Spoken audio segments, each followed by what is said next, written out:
আসসালামু আলাইকুম বন্ধুরা, আল্লাহ পাকের রহমতে তোমরা সবাই ভালো আছো।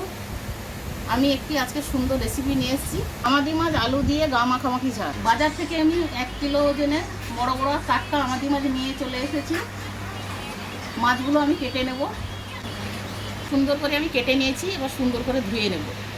লবণ হলুদ দিয়ে আমি আমেদি মাছটা ভালো করে মাখিয়ে নেব। এবার অল্প অল্প করে কড়াই দিয়ে ভেজে নেব। বন্ধুরা, আমার ভিডিওটি আপনাদের ভালো লাগলে লাইক, কমেন্ট এবং সাবস্ক্রাইব করবে নতুন নতুন ভিডিও পাওয়ার জন্য। তেল দিয়ে দিয়েছি, এবার আমি আমাদি মাছগুলো ছেড়ে দেবো। আমাদি মাছগুলো লাল লাল করে আমি ভেজে নিয়েছি। মশলাগুলো রেডি হয়ে গেছে।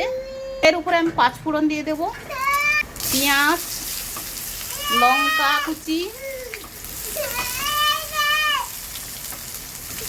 লাল লাল করে নেব। আদা, রসুন, সর্ষে একসঙ্গে বেটে নিয়েছিলাম, পেঁয়াজের উপরে দিয়ে দেবো।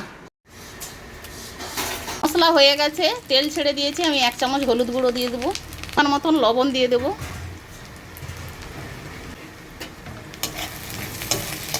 অল্প পরিমাণ জল দিয়ে দেবো।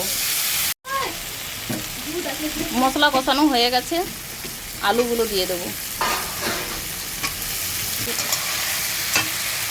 সুন্দর করে ভাজা ভাজা হয়ে গেছে, জল দিয়ে দেবো। পরিমাণ মতো জল দিয়ে দিয়েছি।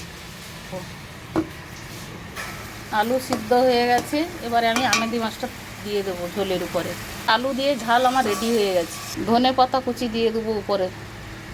বন্ধুরা, আমার ভিডিওটি আপনাদের ভালো লাগলে লাইক, কমেন্ট এবং সাবস্ক্রাইব করবে নতুন নতুন ভিডিও পাওয়ার জন্য।